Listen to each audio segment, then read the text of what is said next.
really is hard to get to. And, Paimon wasn't the only one who saw that weird thing up there, right? All those eyes inside of it? Talk about creepy. I believe that's how the ruler of death keeps an eye on Teyvat. Quick, this way. We're almost there. Okay. Welcome back, by the way, to another episode from me. I'm the Black Dragon, and we're continuing the Arcon quest.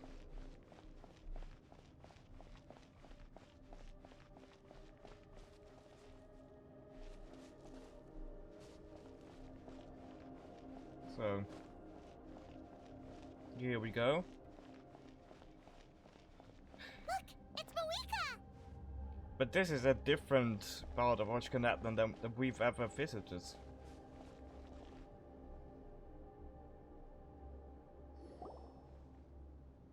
I have grown weary of the endless wait. The fate of this land is of no interest to me anymore. One thing, it is said that in Cumbria there was like a moon with an eye. Could this be similar to that?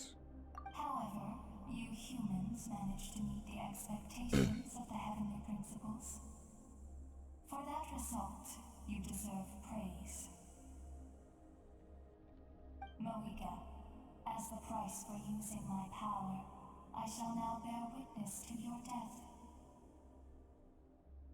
And with you, the war that your nation has waged for more than 1,000 years shall meet its end. Moeka! You got here sooner than I expected. What are you doing? Closing the final chapter on the plan that has consumed Natlan for 500... No. For the entirety of our history. We've eradicated the Abyss from Natlan, but its power remains in worlds beyond Teyvat. Tremendous and unyielding. Only by completely restoring the Night Kingdom can we defend against its corrosion in the long run. But the architect of the Night Kingdom is near her end. She lacks the power for such a task. And worse still, if her life force is depleted, the rules of Natlan disappear along with her. We have no need for the Ode of Resurrection right now, but it remains Natlan's strongest defense should the Abyss return one day. Yeah. So, you're planning to... Yes. My plan is to once again place my life within the sacred flame. 500 years ago, I gave my life for the chance to be reborn in this era. A chance to see all my plans to completion. And now, to sustain the Lord of the Night, I will give my life once more. I respect your decision, Moeka. But this method requires an immense sacrifice. The flames of your life force are exceedingly strong. But a life sustained by fire is one destined to die out one day. What will you do then? I've thought about that. With the Abyss out of the picture for now, the Sacred Flame's power will be consumed at a much slower rate. My life force should be able to sustain it for another 200 or 300 years. Future Pyro Archons will continue to seek new sources of fire. As long as Natlan's legacy endures, the Night Kingdom will survive, impervious to the Abyss. Once again, you place hope in the hands of the future. But the pilgrimage can replenish the power of the sacred flame. We can give it that meaning. Why shoulder this burden by yourself? Because I want the pilgrimage to change. The pilgrimage was an essential part of our struggle against the Abyss. A grand competition full of promise and glory. But it also chained our people to an inescapable destiny. Fear and anxiety have been our constant companions. We knew what the consequences would be if we laid down our arms. Morality left us with no other choice. And so, Natlan became the nation of war. This is where Xbalanque defeated the dragons and granted our people the liberation of their flesh. And now, in the same place, I have the chance to grant them the liberation of their spirit. There will be no war, only competition, one fueled by our dreams for the future rather than a desperate struggle for survival. A new future deserves a new meaning, a chance to take a definitive step forward.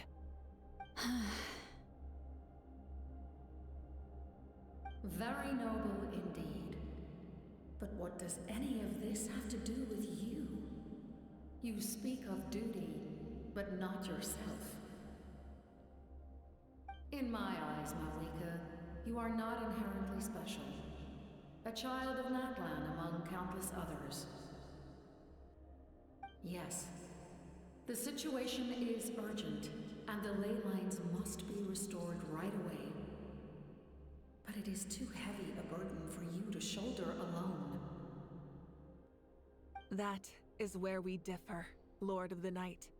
You see all humans as the same, but I understand what it means to be a leader.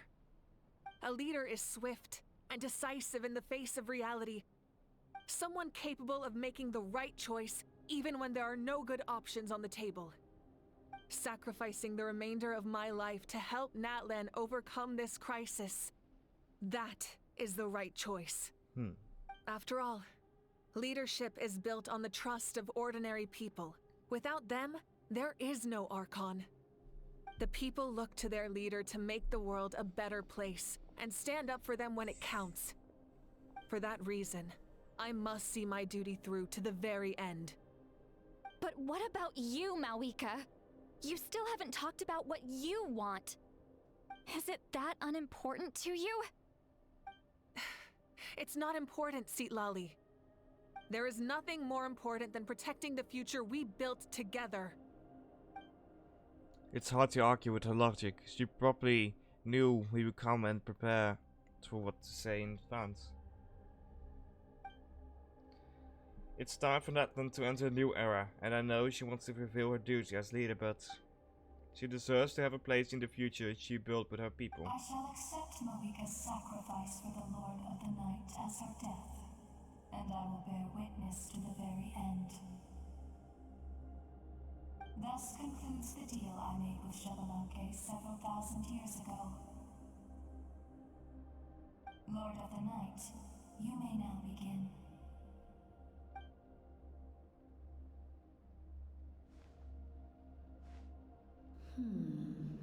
What are you waiting for? There is another who wishes to take part in the ceremony. And I cannot disregard their intentions. I must wait for them to arrive. Another? Capitano? I was to bear witness to a death, and now the situation is increasingly tenuous. Oh, you're getting impatient, little If one. the life of this second individual fails to meet my requirements, I fear I may lose my patience. That's a different voice. Rest assured, his life will hold equal value. I am the helper of humanity, and I must always place their demands first, no matter who the human may be. Cumbersome. But there is nothing to be done. Such is the duty of an angel. Wait, this feeling. We made it. Hello, Ororon. And I presume, yes. Thank you for showing me the way. The captain? The other individual you mentioned. It was him? Indeed. Like you, he carries many lofty ideals. Malika, I understand how you feel. And if I were an ordinary mortal, I would have no reason to stop you. But like you, I've been waiting for this day for too long, and I can offer a better solution. You created this new future, and you deserve to guide its direction. Your life should not end here. But death is the end I have been trying to reach all along. I have come this far to use my death to open the gates of the ley lines to my people. Your people? Wait, the souls I saw in my dream. That's right. They have been with me for the past 500 years. But how? Carrying that many souls within you? There's no way you could keep your consciousness intact. Besides, you weren't affected by the source mechanism like I was. Do you still remember the voice that you heard? It came from my heart. With the help of technology from Conria, my heart was modified to convert memories and souls from the ley lines into knowledge. As a result, I became extremely sensitive to souls, and developed the ability to sense their presence, much like yourself. After encountering countless lost souls during the disaster 500 years ago, I forsook the capacity for knowledge granted by the modification, and used my heart as a vessel instead. The lives of my comrades, as well as many Natlanese, have been stored here ever since. And you want to send them home? Yes. The ley lines will not accept them. But by merging my existence with the Lord of the Night, I can become master of the ley lines and change the rules entirely. He expressed this to me, and I agreed. The captain envisions a kinder and fairer set of rules for humanity. In addition, he aims to challenge the authority of the ruler of death. In a word, his goal is revenge. Revenge? After all, it's because of her that I bear the curse of immortality, the curse of absolute life. I now understand that which you seek. Then, bear witness to my resolve and hatred. The people of Conria committed grave sins. And for that, we were cursed to suffer endless physical torment. Cursed to witness the demise of everything we held dear. But most of us were innocent. Most of us knew nothing of the Five Sinners' exploitation of abyssal power. Myself included. If I sacrifice my life for the Lord of the Night, you get the death you desire. But at the same time, the curse of immortality would... Left unresolved, that paradox could uproot the natural order of this world. Even you, great ruler of death, lack the capacity to bear the consequences of that outcome. Your curse is now the tool with which I will overturn the oppression of the gods. This is my challenge to you. Forsake one of your rules. The choice is yours. Okay. Your new heart has limitless potential, and you have wielded it with bravery and honor. I grant you the title of Sentinel Knight. Like the four pillars of strength, you will continue to safeguard the glory of Conria. The glory of Conria. Our land, our dignity, and every comrade who fights alongside us. The Night Kingdom is almost destroyed. Our fallen soldiers, your comrades, they have nowhere to go. Huh? What are you doing? Are you taking all their souls with you? You're just an ordinary person. You can't bear that kind of burden. No hero should have to wander alone.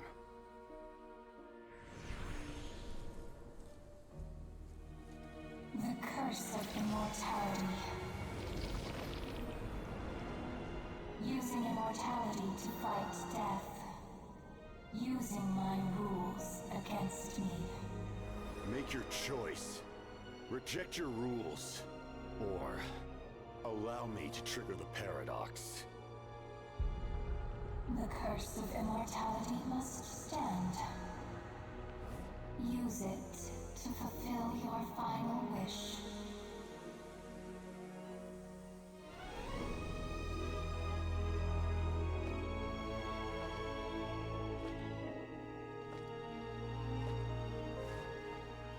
Well fought, my lord.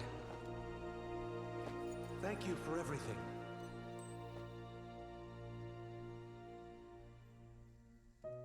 This time, let's go together. Yes. Let's go together.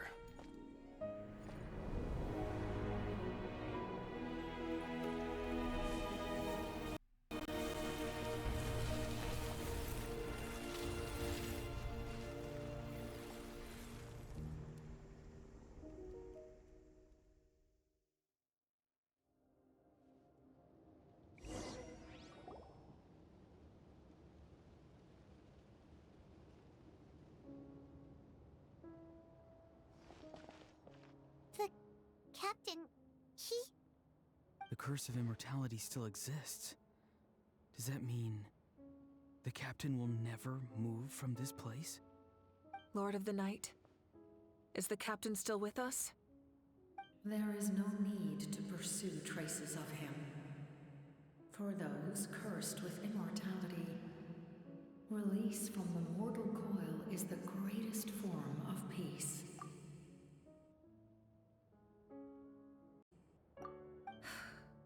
Even so, please pass on my gratitude. His long journey has finally come to a close. I suppose this is a happy ending for him. I cannot imagine how much pain he endured over the past 500 years, or how much strength it took to never stray from his goal. There's something I've been trying to figure out. I don't think I ever saw him sleep. I tried to ask him about it on the way here, but he didn't answer. Just like always, he never talks about himself.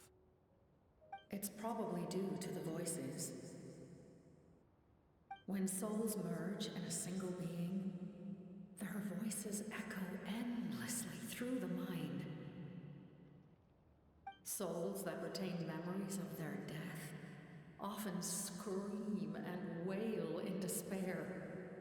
Considering the number of souls inside him, that effect would be even greater.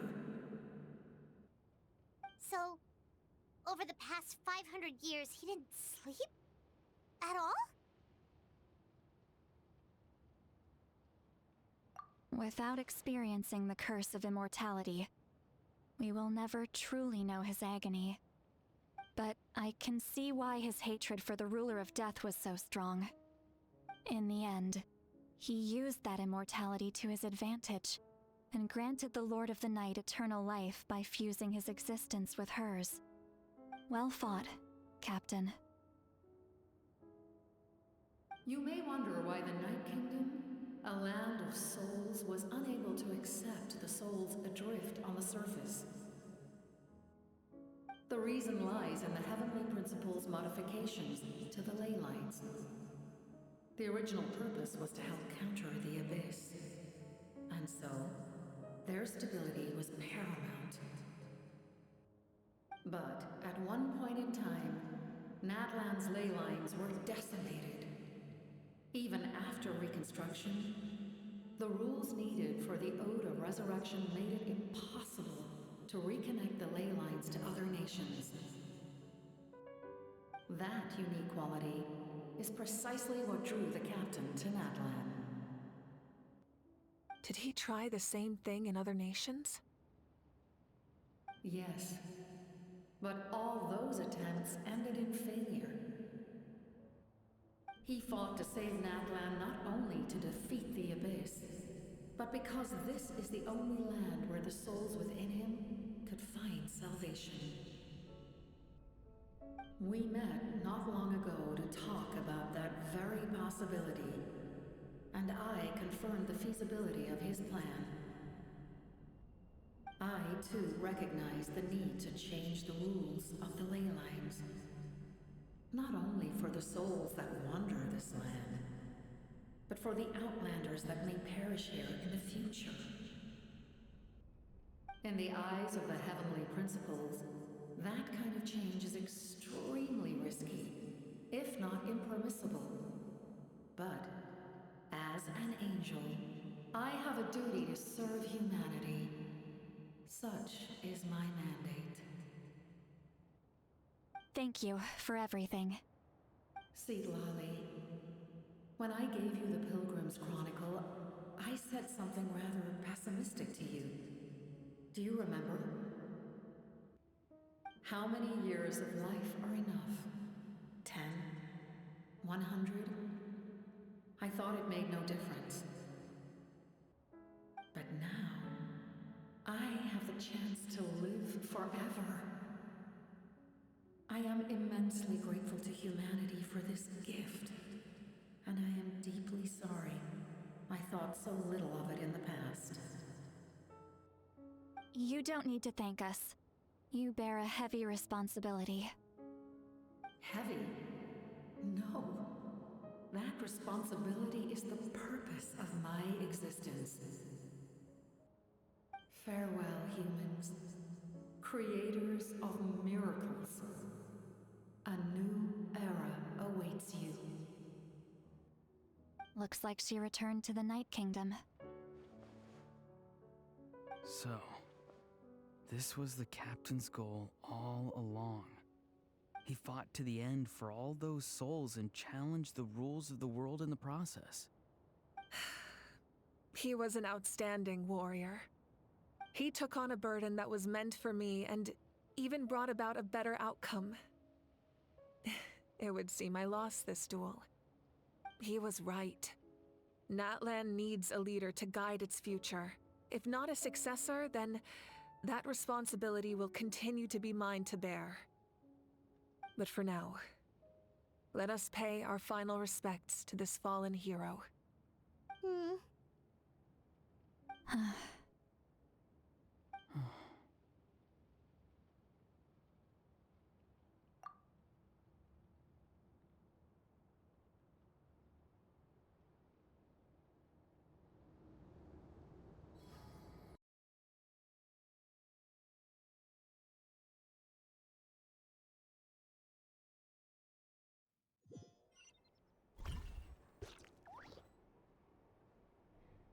To my sister, Hine.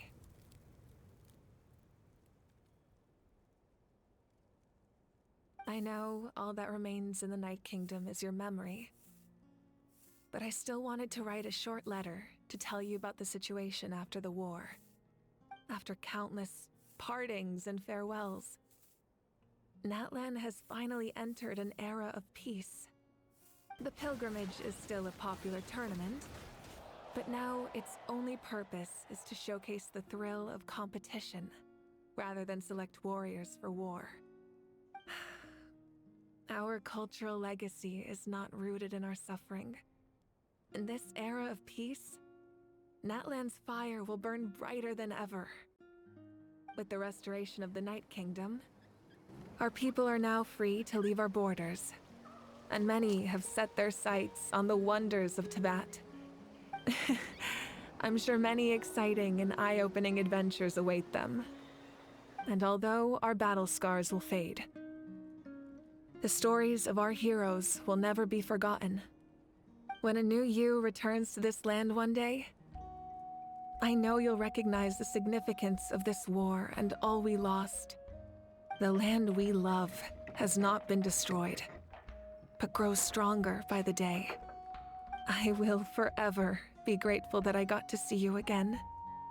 And when the flames deliver this letter to you, I hope you know how much I miss you. I actually got the chance to finish this painting. And not a moment too soon. It's time to bid farewell to all the fallen.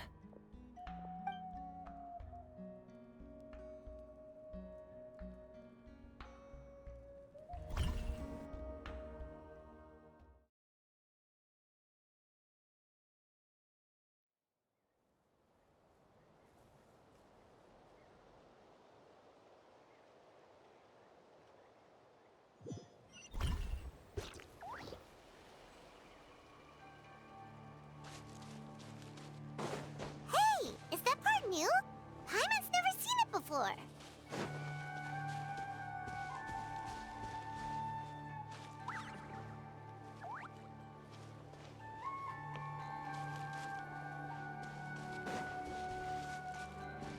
Light it up!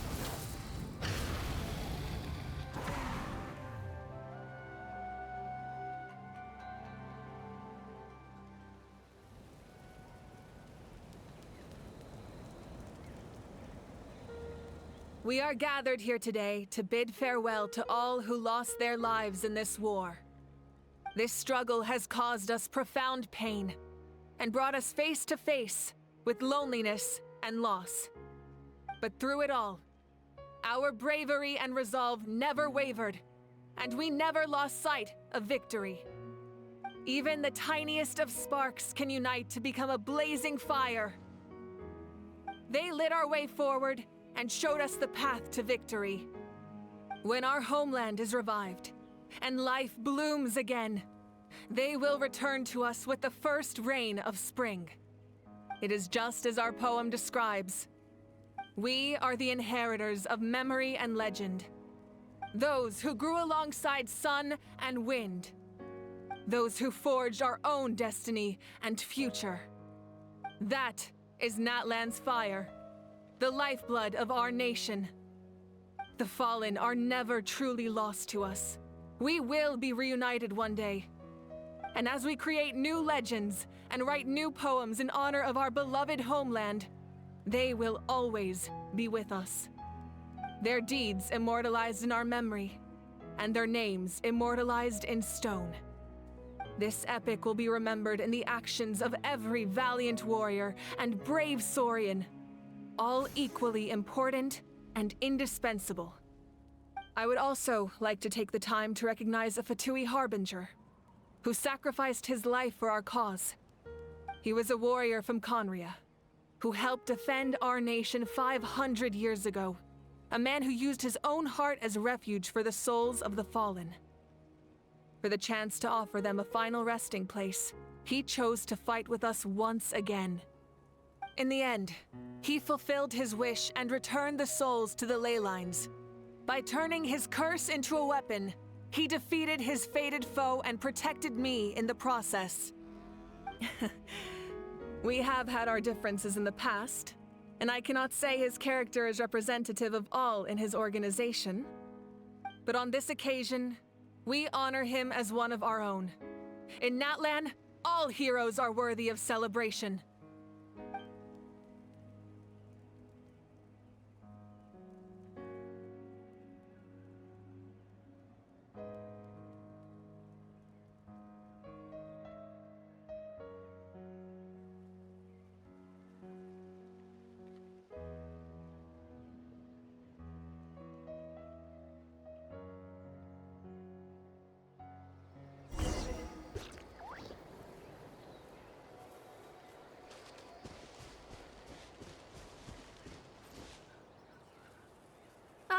Our hero's here.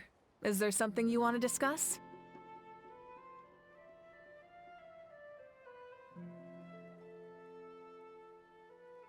The forces of the Abyss have always sought to corrode Teyvat. The ley lines were created by the Heavenly Principles, and it's only with their protection that Teyvat is able to nurture all forms of life. If the Abyss had free reign, this world would become a living hell. We saw that for ourselves. Any attempt by humanity to harness the power of the Abyss is met with swift punishment. The Heavenly Principles and the Shades show no mercy in that regard. That unyielding approach is also the source of great sorrow and hatred. The situation goes beyond a simple discussion of right versus wrong. Perhaps the truth will reveal itself during your future adventures.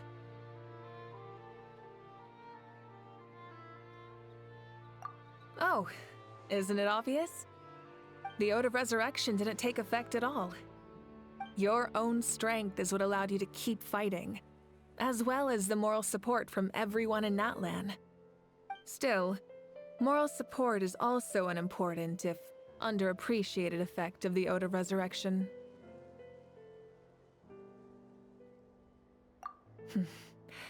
The captain's subordinates sent us a letter he left behind.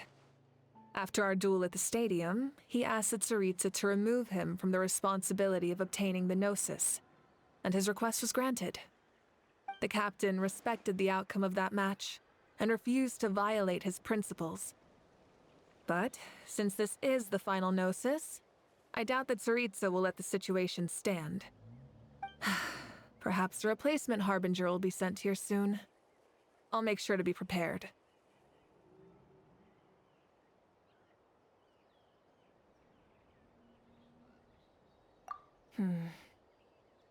A direct conflict with the Fatui is unavoidable the moment you step foot in Snezhnaya.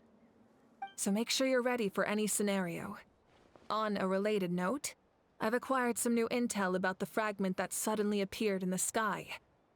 Such fragments are known as Ancient Moon's remnants, relics of secret source technology from the era of the ancient dragons. Coincidentally, a small squad of Fatui infiltrated our borders around the same time it appeared. Our investigation revealed them to be the subordinates of the Doctor. Their stronghold is in Nod Krai, a land with a long history not far from Snezhnaya. The people there can use a very special power. It's said that this mysterious power predates even the 7 elements of Teyvat. Ancient Moon's remnants, the Doctor, a mysterious power. The project that connects all 3 must be ambitious indeed.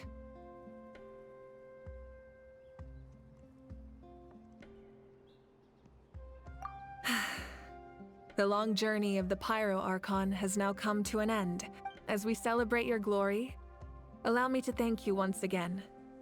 This time, just as Mawika. Thank you for the respect, understanding, and support every step of the way.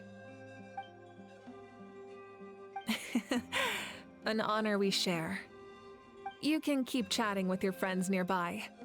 I think I'll stay here for now and watch over them.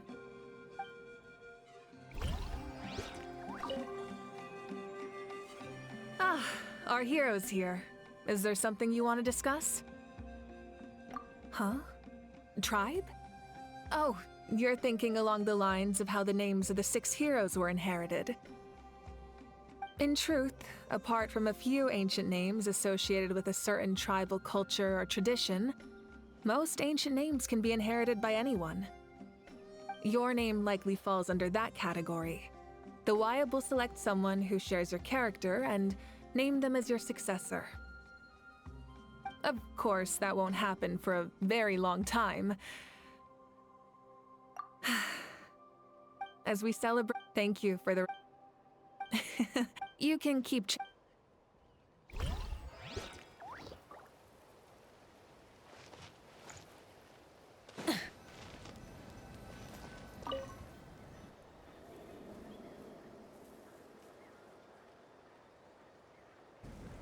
What are you thinking about, Traveler? Oh, the battle, right? Even though we won in the end, it cost a lot to get to this point, huh?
Story! I want to hear a story! Come on! Tell us! Well, you kids don't miss a beat, do you? All right. You can be the first audience for this new tale. Let me know what you think. Now, where to begin?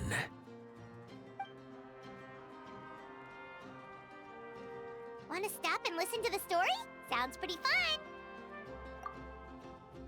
This is a story of the great heroes of our time. There are 3 great heroes at the center of this tale. The first is an outlander known as the Traveler. A warrior of great strength, completely immune to the power of the Abyss. More importantly, the Traveler is kind and brave. Someone who treasures those around her. You could call her a natural-born hero. Yeah, she's super strong! Tell us more! Hey, just let him finish the story.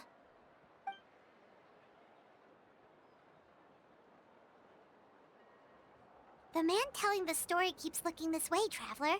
Paimon thinks he recognizes you.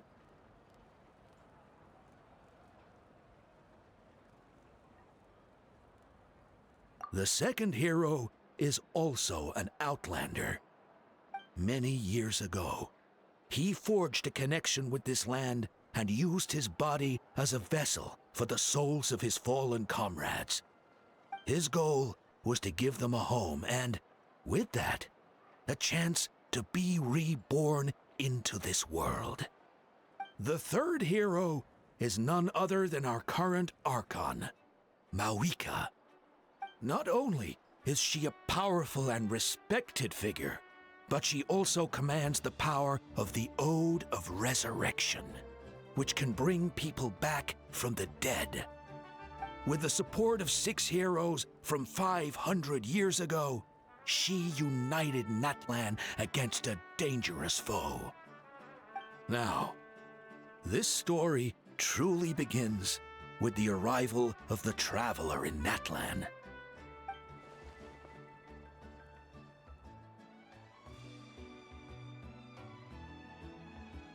Under her guidance, Kachina performed exceptionally well in the pilgrimage and earned her chance at the Night Warden Wars.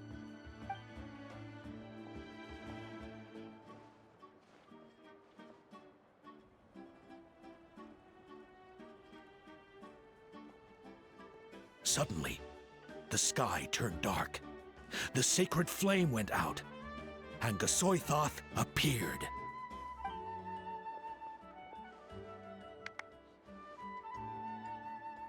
Everyone gathered at the stadium and sang the Ode of Resurrection together to send their support to the furthest corner of the Night Kingdom. Hermione became known by all, and everyone began reciting the words that defined its message. In the beginning, there was darkness, until someone set themselves aflame. Only then did the universe know light. Anyway, the dust has now settled, and Natlan has entered a new era of peace. The Traveler fought for life, the Captain fought for death, and our Archon, Mawika, created a bridge between them. Wow! Is there more? Please don't let that be the end! Sounds like you like this one. Tell you what, give me some time and I'll write it all out in even greater detail. I loved it! This is the best story ever! Yeah, and Tumaini is the coolest ancient name. I get to be Tumaini today, okay guys?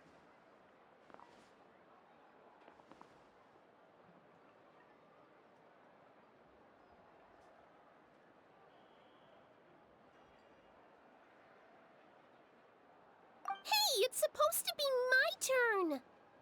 No, it's my turn! No, it's my turn! I get to be Tumaini today! So, no one wants to be the Pyro Archon anymore? Sounds say, Traveler? Wanna let Paimon be Tumaini for the day? Alrighty then! Let's go, Paimon! A new adventure awaits!